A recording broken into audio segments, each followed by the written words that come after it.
the brave ones, the last session of the day. How has the streaming summit been? Good? I think it's been awesome. Always is, of course. Well, excellent. Well, thank you for coming. So my name is Mark Donnigan, and as you heard us doing our mic check, you should be in the right room because we said it 4 times. The name of this session. This is a live sports streaming where content rights and streaming technology collide. So we're going to have a really fabulous discussion, and I'm joined by an amazing group of panelists. I would like you to introduce yourselves, and then let's get into a lively conversation here. So James, why don't you go first? I can. Hi, everyone. Nice to see you. Excuse my voice. 2 days into NAB, it starts to wane somewhat, so apologies. My name's James Burt. I'm SVP of Broadcast Products at JW Player. I think everybody knows JW Player. We've been in the market since about 2007. Probably what people don't know is probably in the last 10 years, we're more of a platform than a player. So very much our platform is live streaming, VOD streaming, live to VOD, DRM, SSAI. So we're very much an end-to-end platform for broadcasters. And we've got customers that stretch right across the broadcast vertical. So from tier 1 public broadcasters like ITV, VRT in Belgium, all the way down to more niche sports. So the Cowboy Channel or Poker Go. So we really sort of go from small to big. So we have a really, really varied customer base. But it's really good to be here. I'm looking forward to it. Awesome. Lucho. Of course. Hi, everyone. I am Luciano Escudero, Lucho. Actually, everyone can call me Lucho. It's a pleasure to be here. I'm the VP of Engineering of all the media group within Globan, representing actually Globan and Sportion, which is one of our latest initiative within the sport arena. As a Globan company, we born in 23 in Argentina. We are a professional service company. Last year, we started doing a very heavily investment within the sport arena, bringing logos working with us, but also through our initiative called Sportion, together with La Liga. So you're going to listen to some of the experience that we're collecting through work with FIFA, La Liga, NFL, MLB, some of the biggest one in the sport is actually part of our group of customers. I'm Rob Gillick. 15 years in the past 15 years in the space, always working on sports-related programming as part of my broader purview. Most recently, I was the Chief Product Officer at Paramount, but early on in my days, CBS Mobile, I think I carved my teeth initially with March Madness on Demand, offering that as a platform. First ones doing streaming of live games down to the iPhone, all the way through launching what was originally CBS All Access and the transformation of that into Paramount Plus, scaled that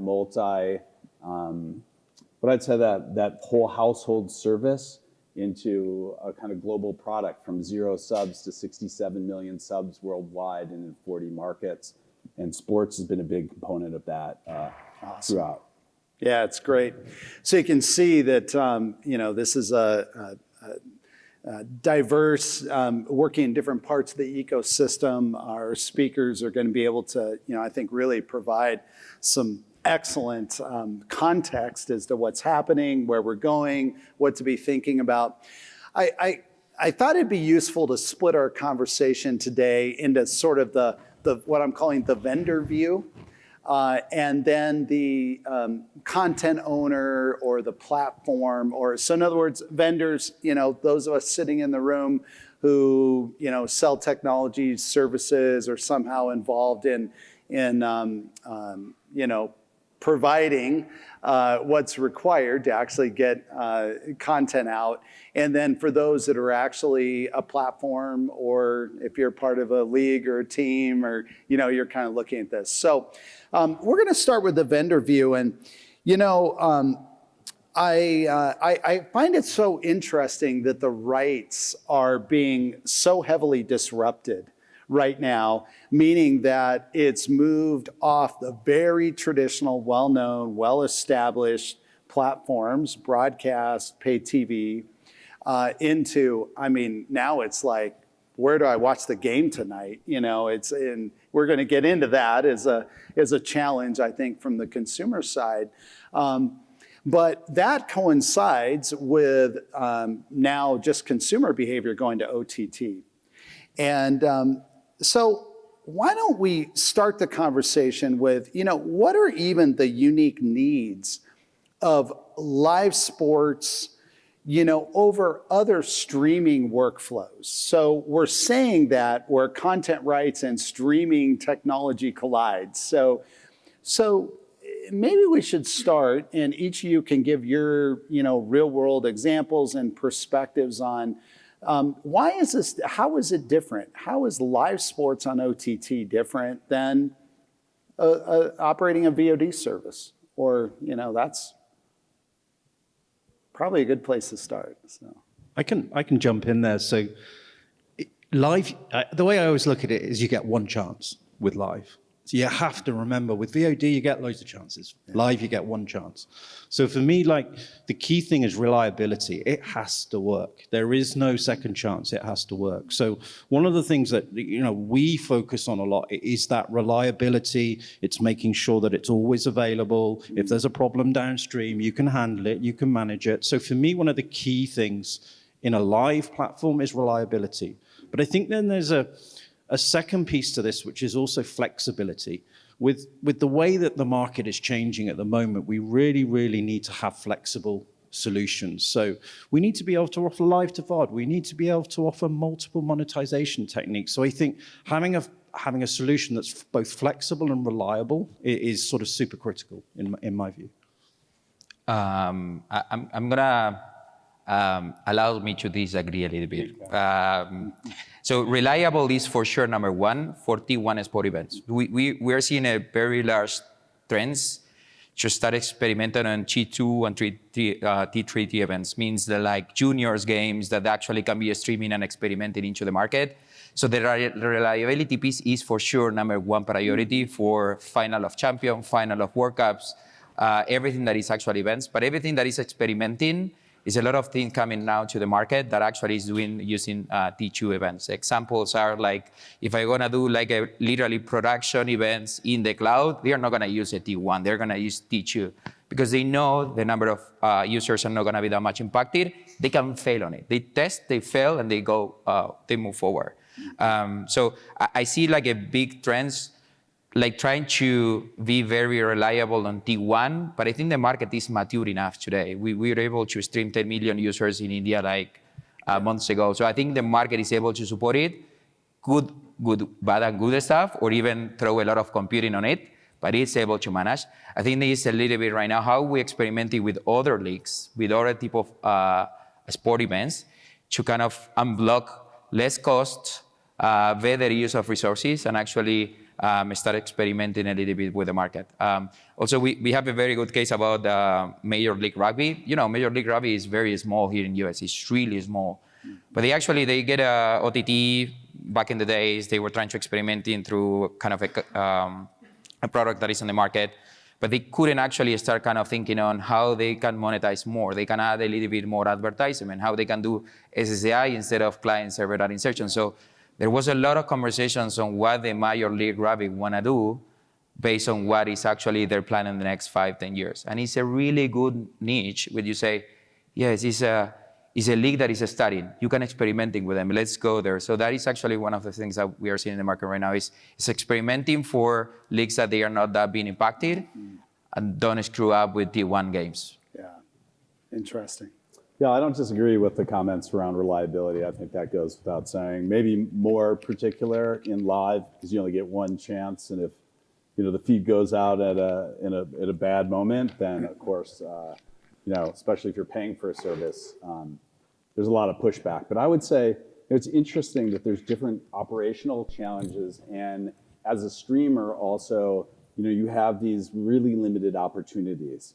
So like take the Masters or the Super Bowl or even March Madness, someone's coming in for a game, you'd like to think that if they're a new subscriber, that they plan for that ahead of time, but typically they don't. Yeah. And so people promoting live, and where you see a lot of the market getting in trouble, is if they don't plan for these peak signups where you have, like in a very compressed window, like a minute or two, a massive amount of people coming into the service. And that impacts everything, not just your video workflow, but how quickly you can write to your database to get someone registered, what kind of traffic is coming. Typically you have bad actors at those times, leaning in to try to deliberately tip you over. There's a bunch there. I would say the second bucket, which is really interesting, is the life cycle of someone coming in for a live event may be very short. And if you're invested very heavily in sports as a vehicle, maybe if it's the beginning of a season like the NFL season, you have a good chance that they're going to stick around for the whole season. But if you have one moment on a key marquee event, how do you capture that person and expose them, let's say as a whole household service, but not just a dedicated sports service, to something that they're not going to churn right away and you can keep them in the service? Yeah, there's a couple really key points that stand out to me in the comments here. Rob, I'm going to start with a few things that you're pointing out. And if I recall correctly, I think and maybe you know this, I think Amazon paid $100 million for the game after Thanksgiving for the football game they streamed. I'm not going to comment on how much. Okay. Anyway, and I'm sure there's somebody who'll fact check me on that, but that's what comes to mind. And you think about that, and you think about, okay, Netflix has many, many shows that, that are $100 million to produce, and yet that may be for, 8 episodes or something. This is for a 2-hour window of time, or a 3-hour window of time, like $100 million. Like you've got to capital. I mean, that is the event. The value of it, talk about long tail, an hour after the game's over, like it's pretty. And so this is a major difference in how you build, to what Globant does, build experiences, right? You talked about monetization and both looking for new ways to monetize, but like, how do I get more than $100 million of value out of those 2 hours? That's quite a difference. I want to springboard this this first question, go into the operations side, and we'll have some, we'll unpack this at a couple different points, but let's talk about the OpEx versus CapEx and what is happening on the cost front, because I think there's also a very interesting shift that's happening right now in the way that architectures are being built. And let's face it, as Dan pointed out in his opening keynote, it comes down to the P&L. And there is nobody in the industry who is immune. The days of writing checks and financing, and one day those are over. So what's happening and what are the perspectives? You're a platform, so you're on the OpEx side, right? You have been a content distributor, and Rob, and I know you're working with both sides. People are building D2C and services. So talk to us about what is happening there. In terms of just even let's start by just the perspective. Like, is this all just CapEx? I'm doing it in the cloud. I'm paying for use, and everything's good. Or I think I can start if you want. No, it depends on where your customer is coming. If it is a sport organization, yes, it's actually coming with higher cost in building and providing a live ops operation more than the product. But the complaint is going to be coming anyway. They are not used. Sport leagues, they are not used to get media products running for the D2C experience. Now, if the question mark come from media customers, they know how to deal with it. They are actually really prepared for it. So we run workup helping one of our customers, a local one doing for US 40 Pan American people. And they were really prepared. They forecast mostly all the costs that they're gonna get during the entire workup. Now we go to the sport leagues, they don't. They are actually complaining, like, end of the games, they start getting bills about cloud, consumption, commitment, and they start kind of getting involved. So there is just a small portion of sport organizations they are mature enough that I'm seeing in the market right now, being able to be well organized. Right now, we are seeing like a very good trends, like they are getting into, but they are not there yet. Yeah.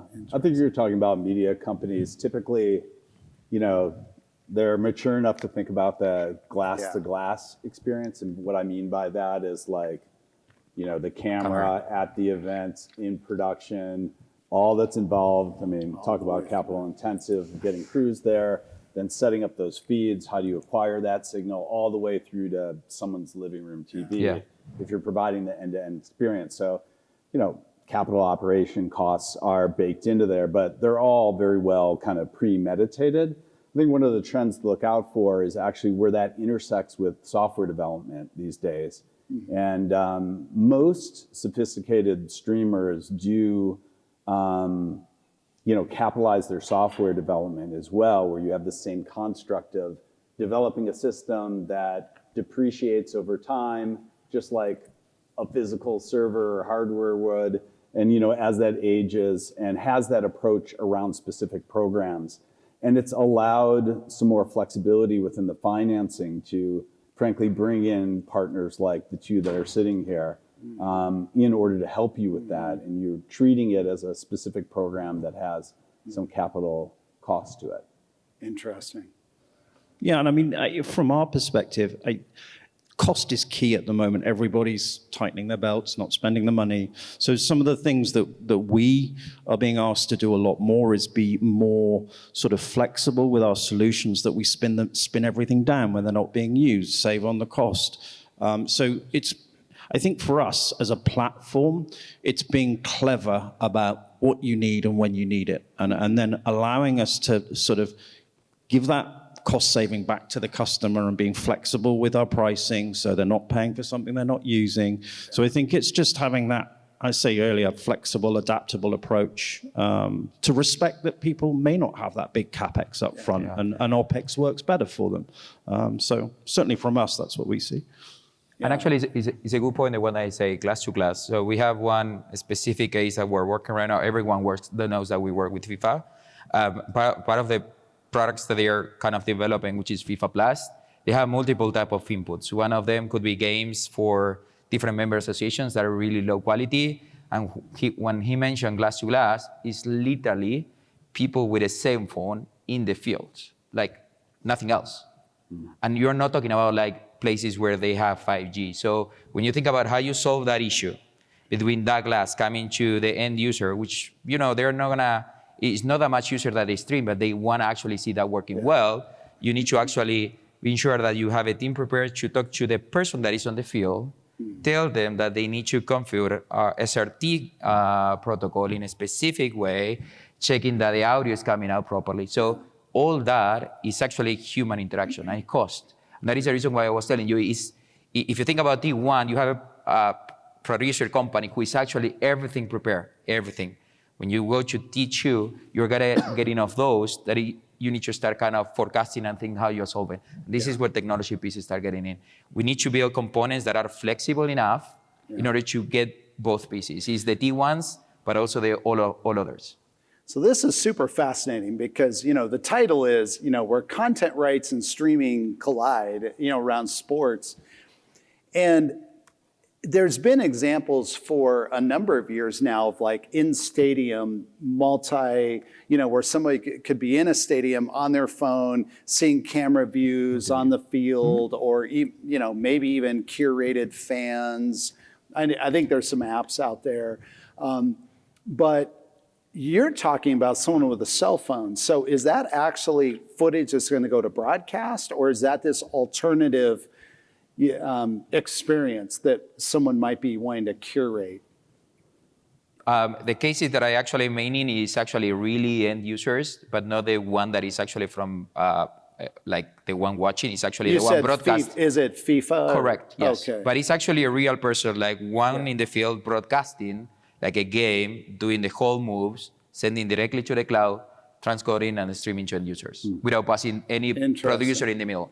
But if you multiply by that 200 games per weekend, either you need 200 people actually attending each of the ones that are in each of the fields, which is impossible. Language, culture, It's everything around that allows you to know if you don't build technology components that give them the facility to do that integrations easily, you're going to be dealing with literally 200 people who's on the phone trying to make your connection into the glass to glass. You brought up the quality issue of thinking about someone capturing at a phone of a game. I mean, certainly if you walk the floor, there's a lot of folks focused on quality. That's always been persistent as part of this, certainly when it comes to live sports.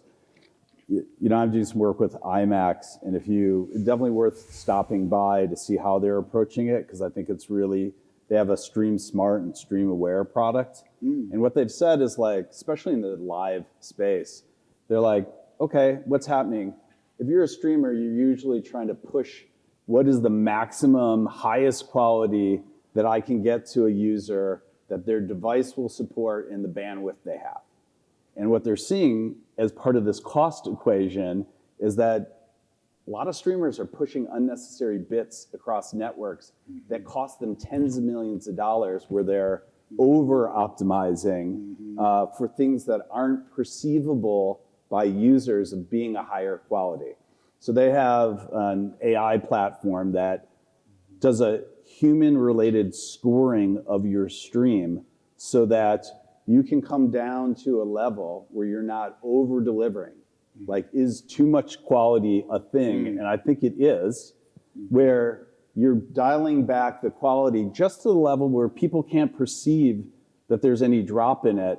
But that material saving, if that's 5%, 10%, 15% of your data costs, is incredible for operators. And you know, I think everybody knows that streamers are looking to where they can save costs today. That'll be a big part. Where you'll This is, I want to go down this path a little bit further, because, you know, this then gets into, well, what about next generation codecs? You know, is that one way to achieve it? You know, maybe doing 1080p 60 instead of 4K 60 is, you know, or 1080p 60 with HDR, which, by the way, you know, a lot of the recent high profile sporting events, that's what they were. And in fact, even when there were 4K, that was actually upscaled, 1080p. So what are you all seeing? You know, both are people just going to adopt AV1 or advanced, you know, VVC, or, you know, something that's going to do a better job? Are they, I mean, from my approaching other ways? Yeah, I mean, from my perspective, 4K comes up little. I mean, the amount of 4K streaming we do is very, very small. And yet so I'm going to ask the questions I have to. I mean, your platform's fully capable of supporting 4K. So it's not, fully in other words, capable technically, of you're ready to go. Technically, we can do it. We just don't.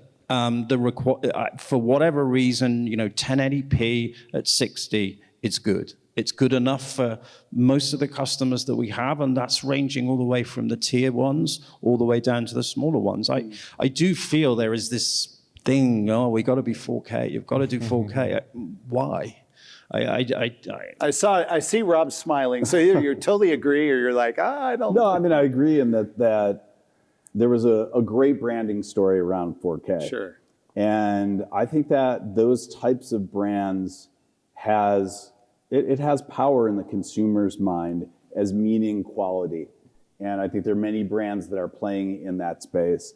I think you're talking about the reality, what's out there. Like James is basically saying, you know, you can support an up-res to 4K, so you say you have it, but a lot of sports production, they're not there shooting in 4K. Correct. And so what you're doing, back to my earlier point, is you're up-resing to a higher quality that is not providing any consumer benefit, right? And what you're doing, though, is you're doing the exact opposite you want to do in streaming, which is push an unnecessarily fat stream through, you know, limited pipes. I'm spending a lot of money doing it. I think that's shifting now. I think people are getting a little smarter. People are getting savvy to that. And, you know, and I'll make the observation, and if anybody's kind of wondering about this yourself, scalers inside TVs today are really good. Yeah. And in fact, if you really do the, you know, and it's a lot of work to really be able to visually evaluate, but you can look at an upscaled 1080p that you stream, that you encode and run through your whole pipeline and stream out, and then look at just what the TV would do with a 1080p, and in some cases the TV is going to do ultimately a better job.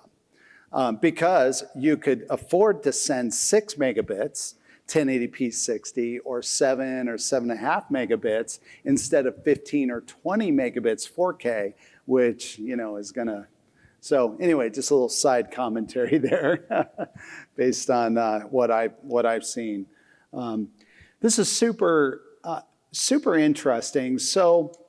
Staying with our, kind of what does this mean for an OTT service? So we're still kind of in the vendor side of our discussion here. So someone, selling tools, selling technologies, selling products.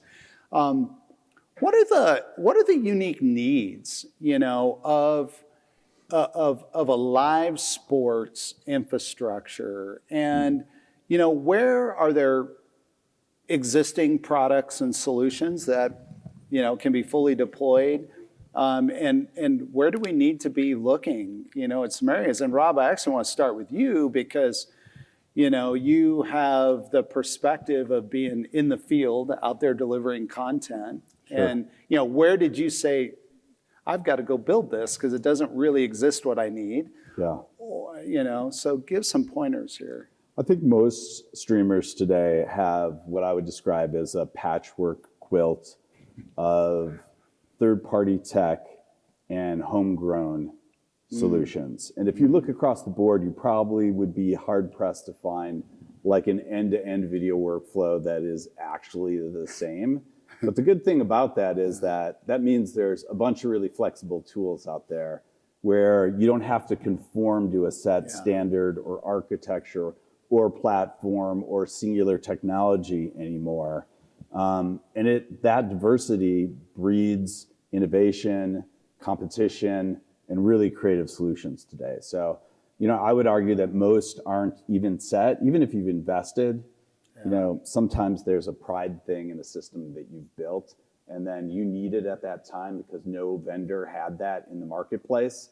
Moving off of that sometimes is more of a cultural element within your organization that you're like, hey, by the way, this one thing that was niche that we were ahead of everybody on, there's now a couple vendors, and look, they have 300 people working on just this one element. Do you really want to continue investing in this, or is it time to change? So I think people are hot swapping technology. I do not think it happens quickly. I think they're very well tested, they're calculated, but the opportunity to have both third-party sourced and ingrown and internally built tech is certainly the trend that I see. Yeah, I mean, we sort of have I like to call it a best of breed approach. If you break your live streaming solution down, you'll have encoders, you'll have a packager, you'll have various components. And I think the way we've looked at that is some are better than others. Some can do things that others can't do. But we've gone with a best of breed approach, and very much it's pulling from various third parties, bringing them in, adding your own API and wrappers around them, and then joining them together. And that for us has worked really well. It means we're not solely reliant on one vendor. There are a lot of streamers out there that are all in one technology stack, and sometimes that locks you in and is very difficult to get out of. So we like to have a more modular approach where, hey, look, if this isn't working for us, we'll rip that bit out and we'll pop another one back in. And I think, again, that allows you to keep up with the latest trends and the latest technologies. I think when we always talk about media workflows, we always need an orchestration, and this is what is happening today. So, like maybe a year or 2 years ago, we see live streaming sport being end-to-end. Right now, we see people start experimenting, as he was saying, like pieces by pieces. And there is also another component on top of that. It's actually cloud guys are now making our life easier. So they are actually competing each other for sport organization. So we ended up seeing pipelines running on specific clouds, and then another cloud shall show up, start getting conversations, and then we need to start seeing how we switch. If the solution actually is a cloud native solution, then that company needs to actually redo the entire pipeline. So it's the reality. So it's pieces by piece, as James was saying. with an orchestration on top of it, and see how that actually can be relied. The only thing that we are also like start observing on it is the monitoring and the quality piece on top of it. I think at least for what we are still looking, we are a little bit immature in doing proper monitoring on this type of workflows. Yeah. The opposite to what is the normal media supply chain workflow that we are really good across the board in the industry. I think in the sport, we still have a pathway to do it. So I realized I didn't say it in the intro. We will do a Q&A. So if you have questions, jot them down or just don't forget it. And, we will open up at the end here. So let's talk about, or the question I have, is what are the roles, of technology in delivering new and differentiated experiences? Because, and we touched on this in the beginning, you said, teams are looking for ways to monetize more, and everybody is. Some of that is just more effective ad fulfillment. Sometimes ad fill rates are bad. And it's like, geez, if I can increase my ad fill rate 20%, it's like, there you go. But there's sports betting, there's, interactive, there's all kinds of, messaging and fan experiences, I like to call it. Lucho, I know Globant, has built some really high profile apps and do you have any, comments about what is either out there or what is coming or what people should be thinking about? Yeah. I think I will try to take the story by two pieces. One of them is start experimenting with the concept of fast channels on the sport, but it's not an easy one. I'm going to say why. Because when you start actually thinking on streaming a play or linear channel, there is a specific region that is focused on, and rights are differently. So if you're streaming one channel, let's say in a Spanish channel, and then if you need to intersect that specific timeline to put a game, you actually downstream, you need to have one pipeline running in Spanish. So there is no other way. So fast in a play-out concept is getting money, but it's getting the challenge from in order to solve it. That is one. And the second one, coming to the T2 events where people start experimenting with, I think we are seeing some good trends on the betting concept.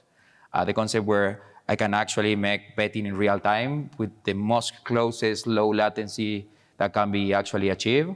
But with the limit of what target platform you want to do. So if you want to do betting, are you going to be doing in your connected TV? No, you're not. You're going to be doing on web or mobile, where actually the SDK are ready to do it. So we're doing some good pieces, but limiting by technology today that is going to be solving out, but we still seeing some time to work on it. So I want to ask you about sports betting because Dan did an interview with CDN 77 earlier today, and the observation was made that everybody's talking about it, nobody's actually doing it. Yeah. Now, that perhaps was maybe a more European or North American centric view. Actually, the conversation was a little more broad, so I don't know. But people are talking about it, a lot of conversation. There's vendors showing, and that's kind of their main use case for ultra low latency.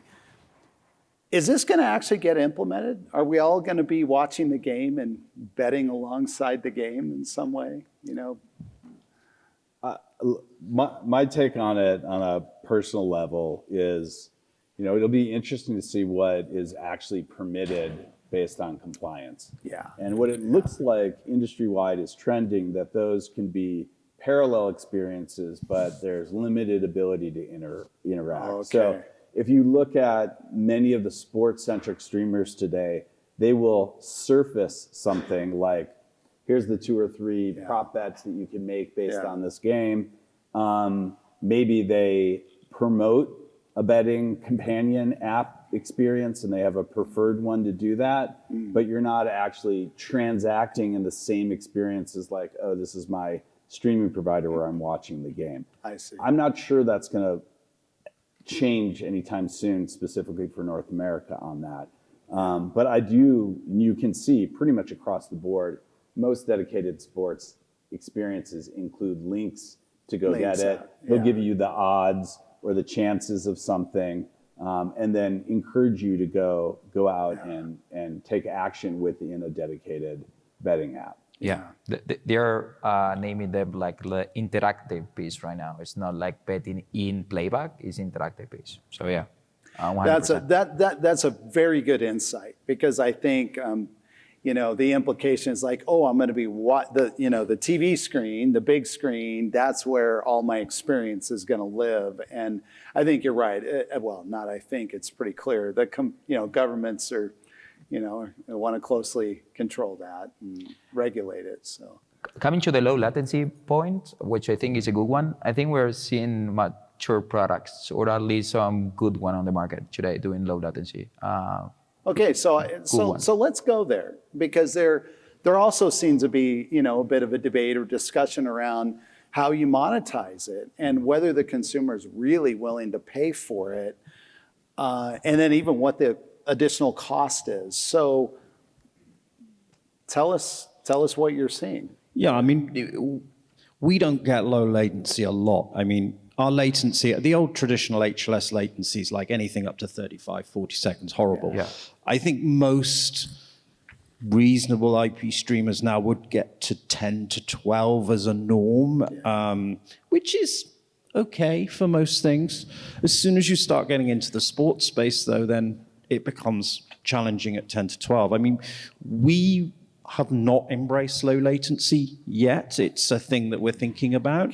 Can you quickly, so when you say low latency, is that like LLHLS, LL dash, or is it just focusing on optimizing? Because there's different approaches there too. Yeah, so there's a standard, and then there's just for us, technical work. For us, it's poking each piece of the chain and optimizing rather than adopting LLHLS or LL dash. So we're looking at using specific HTTP protocols in between things that are multi-threaded rather than single-threaded. We're doing other clever things where we're really turning the screw on HLS and dash as much as we can and trying to. So it's more, I would say it's more us tweaking our own solutions rather than adopting maybe one of the standards that's out there.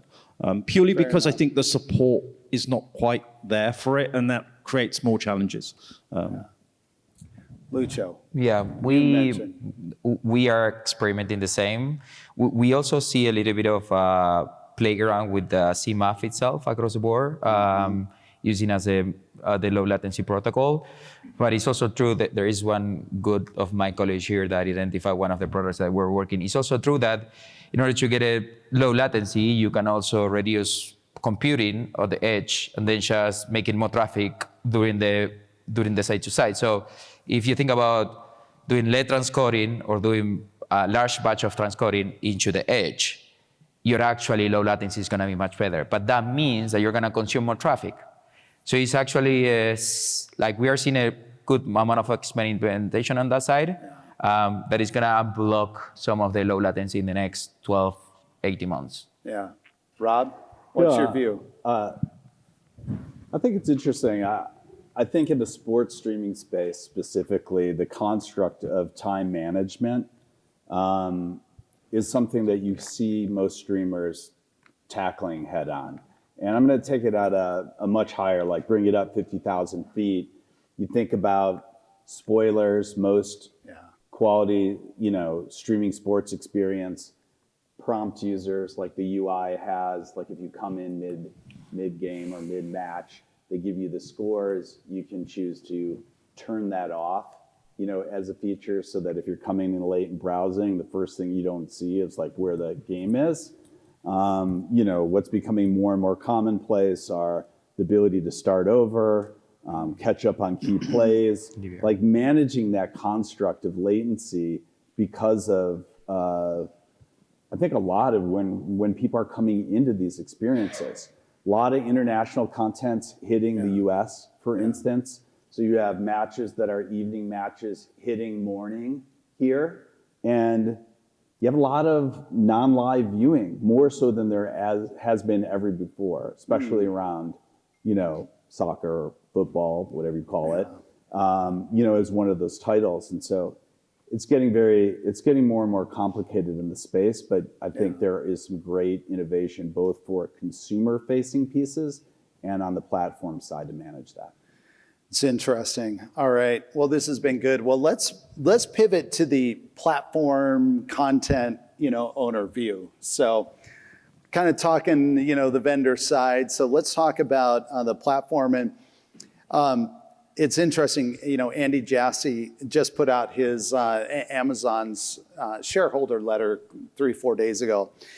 A lot of interesting things in there, but he is, I think he has increasing conviction, or Amazon does, on Amazon Prime, that it's going to be a large and profitable standalone business. Now, the reason why I talk about them, I'm not trying to pick out Amazon Prime, but Amazon, it's no secret, has been super aggressive in sports rights. And I don't think any of us would believe that they're going to be slowing down, or, they're really committed to this.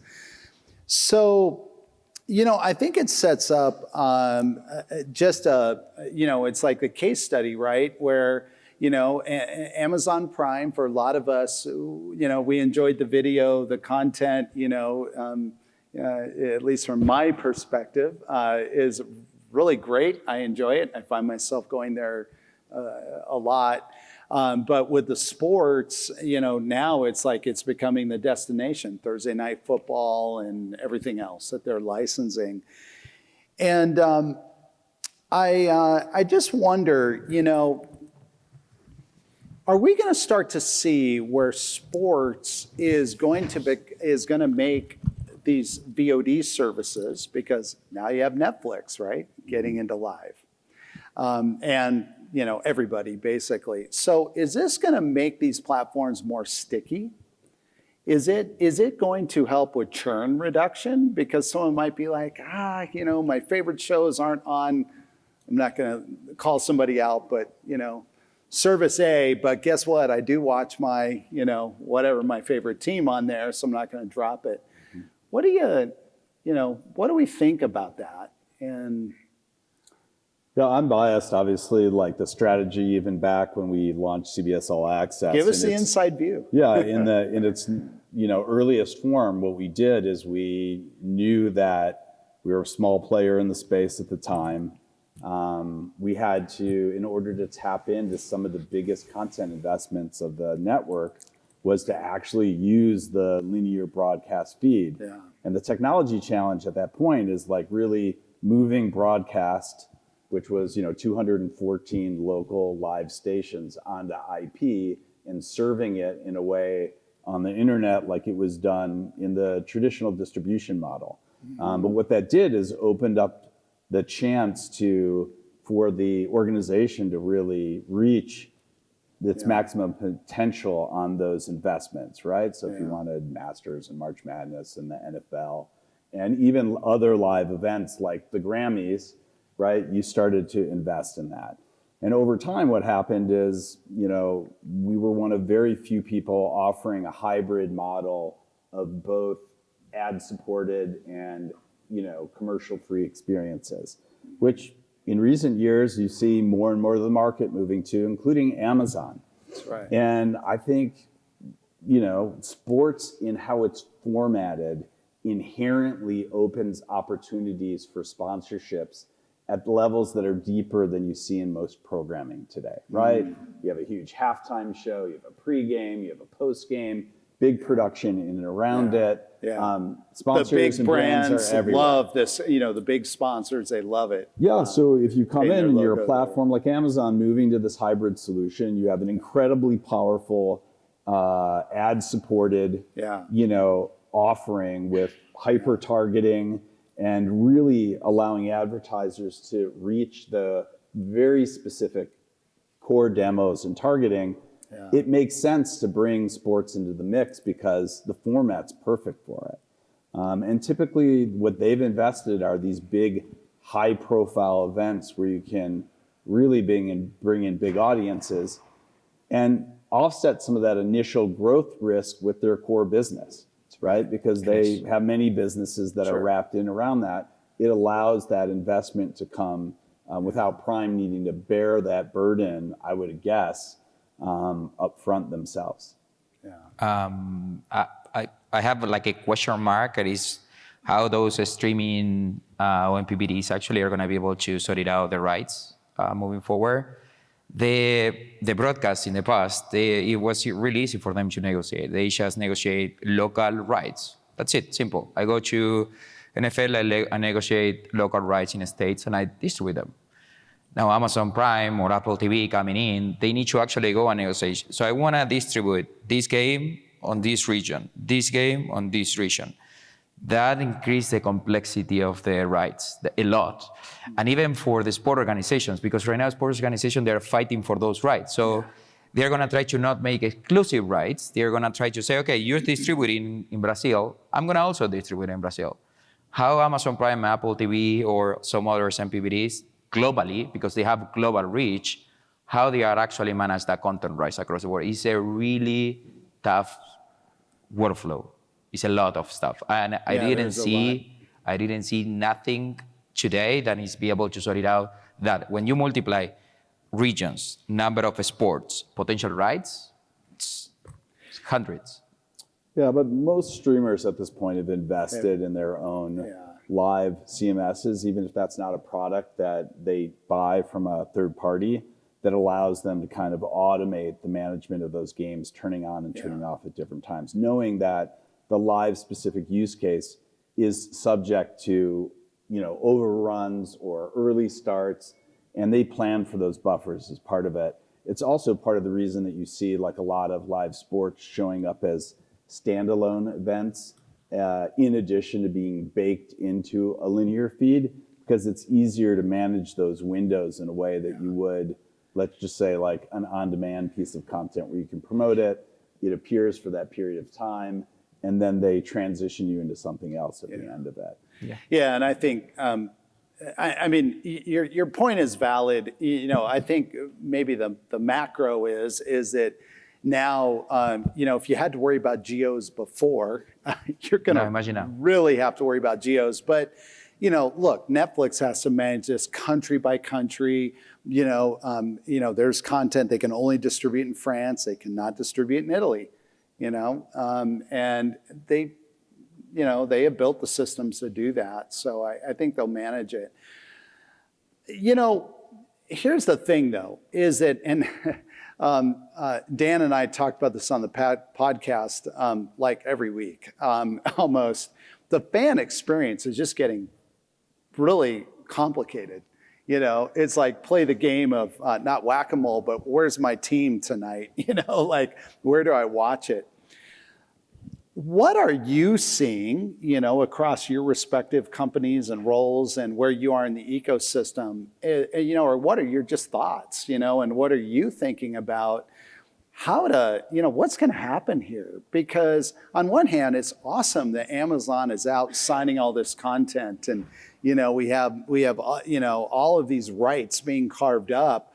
And yet, I kind of like the days of the old cable set-top box where, you could just go to one, and watch the game. So what are we going to do? Where are we going to be in 5 years?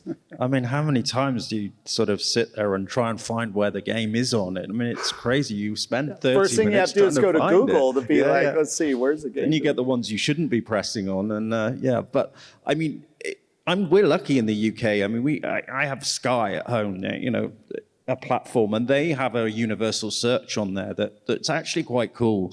And it will trawl through Netflix, Prime, everything, and bring it all into one UI experience. So for me personally, my own opinion, that works because I go to one place, I search through it, I get what I need.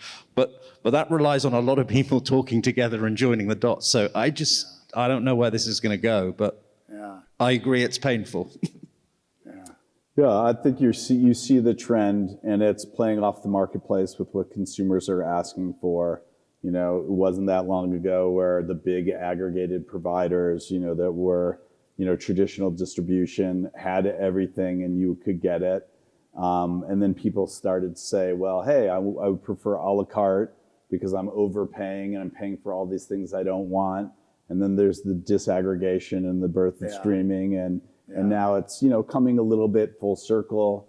I think you see a lot of experimentation with bundles to try to solve that, and I think you're going to see more genre verticals reappear where they used to be these niche streamers, around a topic. Let's say like it's all sports. Yeah. I think you've already heard there's plenty of news around people entering into that space to help solve it. There's a JV that's being built right now. Yeah, but content discovery is still ripe for the pickings. Yeah. Like have we cracked the code on the best way to find content? Yeah. There was some stuff done really early on, like Clicker and some of the others, even what TV Guide was in its first incarnation in digital to help, air traffic control, where do you find what? I think most platforms have some pretty well-baked solution where they're getting feeds from all of the partners so that if you're someone who uses the universal search, that's probably the greatest success today.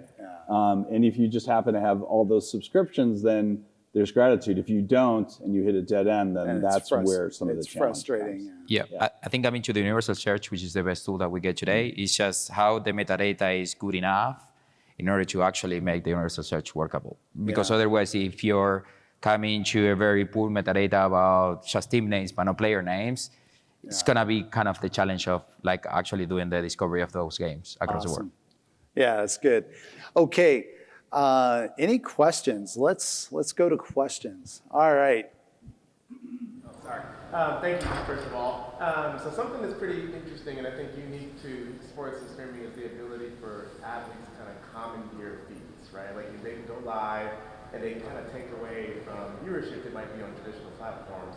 So I'm just wondering, this type of but this thing happening, are you guys leaning into it and finding ways to support it, or do you kind of still view it as an outlier, not really something to worry about, won't really mess up any other platform stuff? Just kind of curious as we see it growing and growing. So I think the question was, is there other like athletes in some cases being able to create some other experience that kind of is happening or coincides with a broadcast?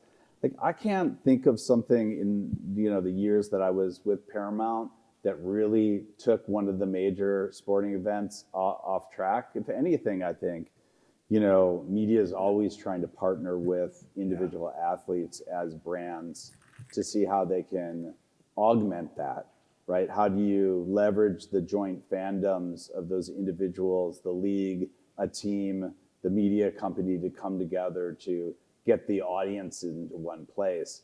I mean, I do see a lot of effort. That's very difficult to pull off, I think. But probably, as you pointed out in sports, most common practice is to try to bring those together in a harmonious way. So, but I haven't seen a lot of conflict and tension between those. I think maybe one of the points could be about data sharing between sport organizations, fan activations, and when actually they are consuming. Maybe that could be like a little bit a piece of where we start seeing some tractions during right cells, that data start coming into the points, not like before. So now data is also being part of the conversations.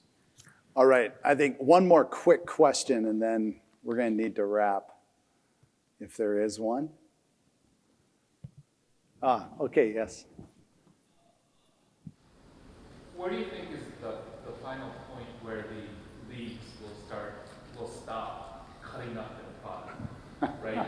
Okay, Thursdays go here, this team goes there, prime number dates that go there. So I'm not struggling all the time figuring out where. Yeah. Or like, I want to know that question. Yeah, I know, Dan.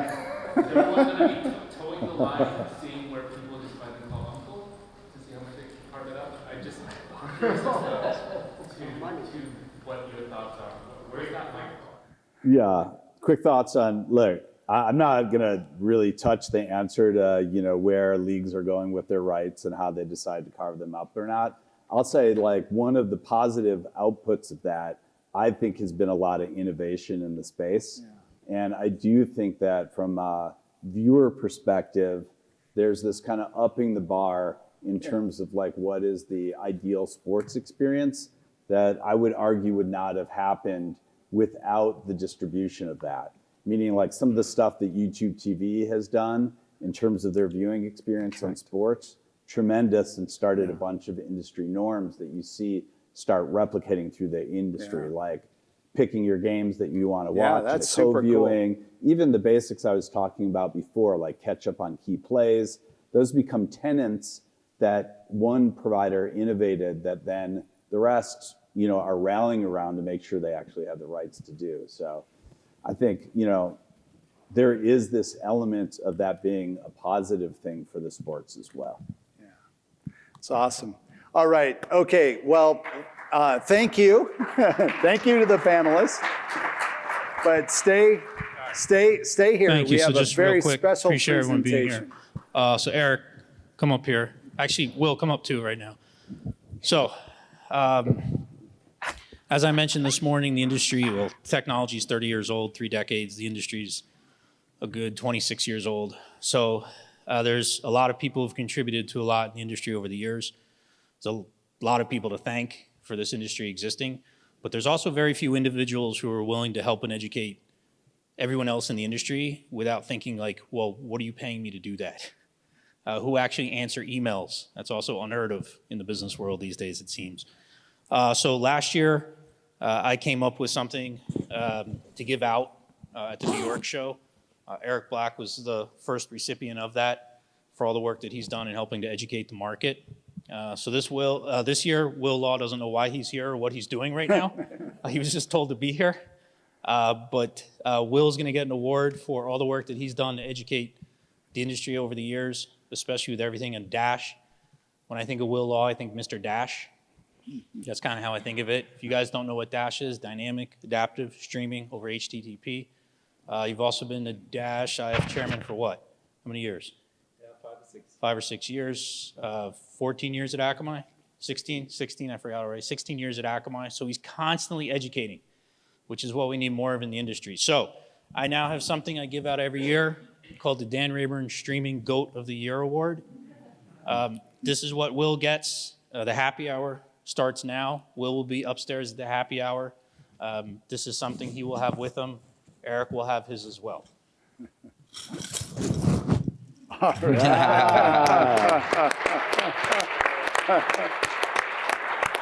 That's great.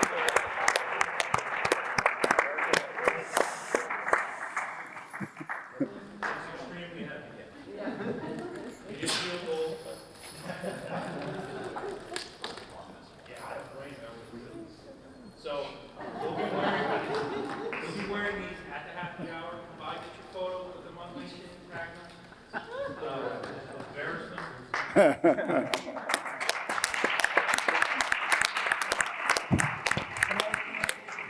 What? Yeah, come on. They're gonna go to the happy hour. Yeah, I just want to say thank you. I just want to say thank you. It's too loud. Some of these mics are spherical or not. Okay, no, I just want to thank the community I work with and also Akamai. I get a chance to speak at a lot of conferences and work on different projects because I've been at a company that allows me to get out there and that also favors development. So come speak to me about Dash. Come speak to Media Over Quick. That's the new Dash. And I look forward to speaking to you at the party. Thanks a lot.